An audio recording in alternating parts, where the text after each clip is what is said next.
All right. I thought I would show you. There's many things to me that make Cubase special, and this is one of them. This is called expression maps. Um, and let me show you how this works. Essentially, this is a key switching sort of device. And what you can do, first of all, is you can have different presets, of course, for different instruments. This is a preset that you can see it's C-1, it's legato, and then, on up, it's key switching all the different instruments. Then if I go over here to these, it actually starts at C0 and runs up. Now, this is what makes it kind of special. Couple things. One, let's look at this instrument for a second. This one is from the Cinesamples. And on this one, what's happening is it's actually not one instrument with key switching. It's a bunch of instruments on different MIDI channels, and they are being switched to different MIDI channels. I'll show you how that's done. On this other one, it's what you normally would expect. There's one instrument with these key switches. So let's show how that can be programmed. So we're going to go back to this one, and we're going to look under this preset and how it was put together.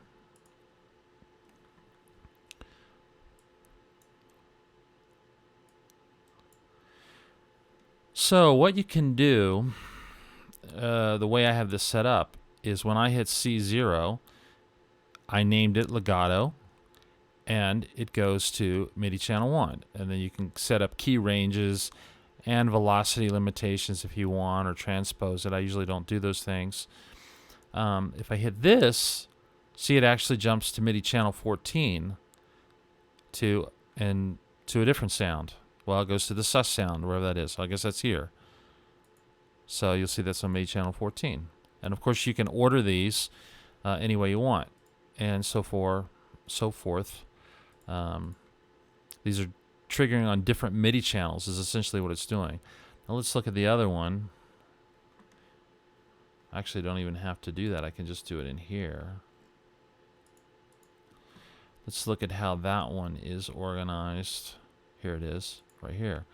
Now on this one, C0 is hitting C0 on MIDI channel 1. Here, C#0 is hitting MIDI channel 1, but this one has its own key switches inside of it, so I don't need to set up a separate MIDI channel, if that makes sense. It all can stay on MIDI channel 1, and it can do the key switching. Now, what makes this neat is I could say C0 hits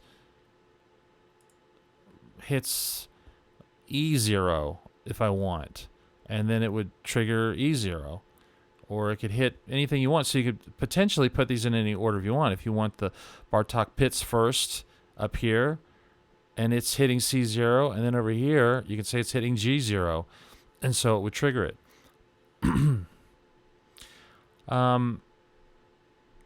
The other neat thing is that if you create these notes as key switches, they will not show up on the score. A lot of times, if you have an instrument with key switching, the key switches notes show up on the score. These will not show up on the score, so that's nice. Another thing, if you want, is you can have the articulations in here. Now, what does that mean? That means if I key switch on a note and play something with the tremolo patch, it will put these lines above the notes like you would articulate a tremolo on a cello. Or if it's a staccato, you would put a dot above it, and it will put those on the score already for you, if you wanted to do that. On this particular one, I have it doing it. I generally don't like it. I've kind of gone back and forth. These are sort of the naming structures. Well, let's go to the tremolo. The tremolo is associated with this. This is basically, it's hard to explain, but this is where the tremolo, this is where the articulation is sort of set up and is basically, this is where the attribute is sort of created, and this says, I want that, essentially, is what's going on. This is where articulations can be set up. Now, this part called attribute is kind of interesting. You can do this, and this one says direction. So you can do this one of two ways. And let me put this on attribute. And let's jump to this sound.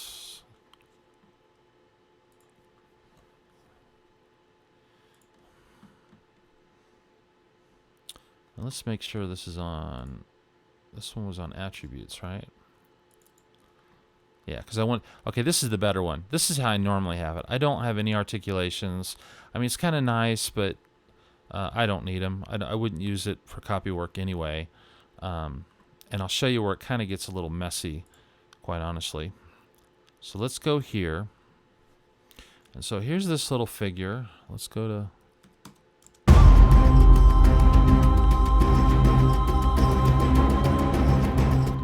Okay, so let's solo this.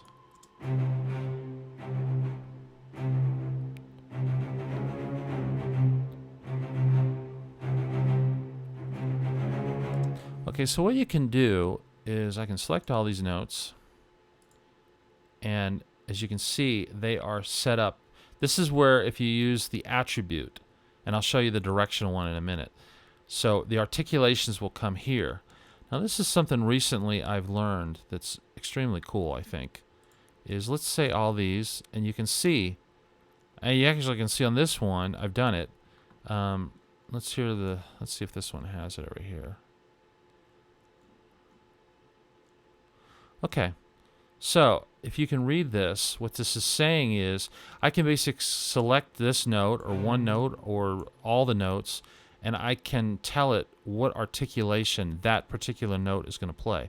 So on this, what you're going to see is the first three are hitting spiccato, and then the last note is key switching to a staccato sound, and then these are hitting spiccato, and the last note is hitting a marcato sound, and then this one just all stays spiccato. So let's hear this. Now see,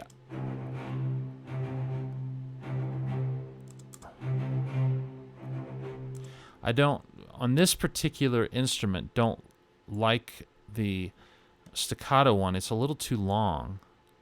And so I think I like the marcato a little better.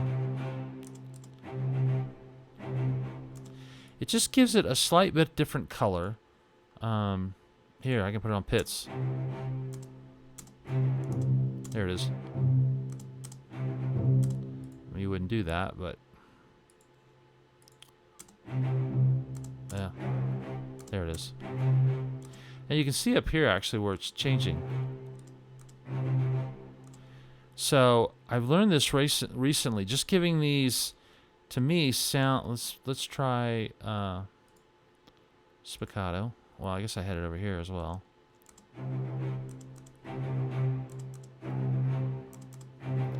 You know, that's okay. But, and this one's not...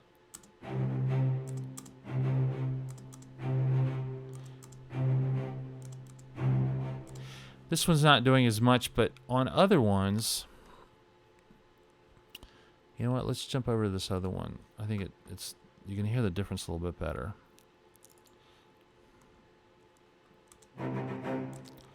Now this one has less articulations.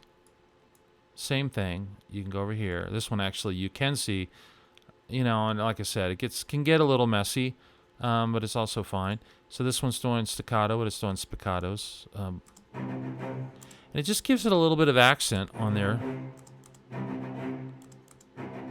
and it changes the color a little bit. Instead of, let's see if I've done it on all these, so let's go over here and let's change this to spiccato. Okay, now it's it. See how that is a little more boring? Just the same sound. And And then this one has a little more life to it. And it makes this one feel a little bit more real.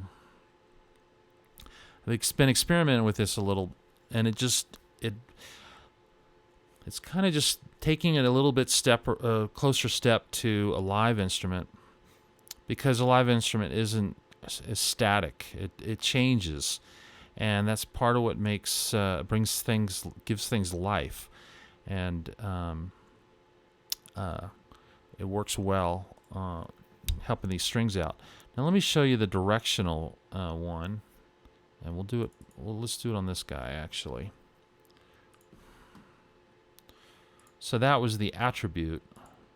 Let's go under here, and I'll show you the difference on the directional.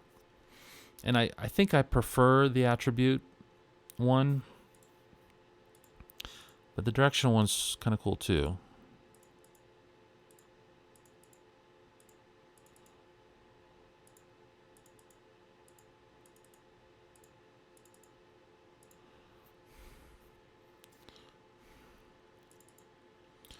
So on this, if I was to select them,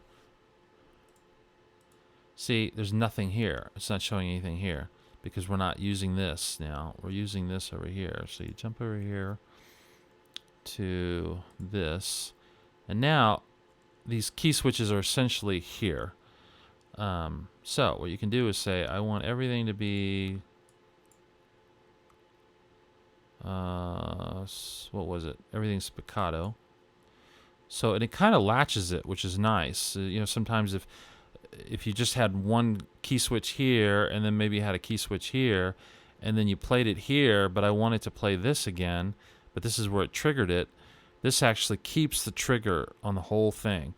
So if I hit a note here, but it missed this trigger, it'll still play spiccato, if that makes sense to you. So what you can do here is say, okay, well, this note I want to be staccato. So you just kind of do it here. And then I want to go back to spiccato and staccato here. And here. You know, so you get this. Actually, let's do this here. And see, here you can see them switching. And it just, yeah, it's obviously just switching here. And or you can go back here and say, nope. Or you can say, hey, let's make this a tremolo. It's not going to be fast enough. Let's.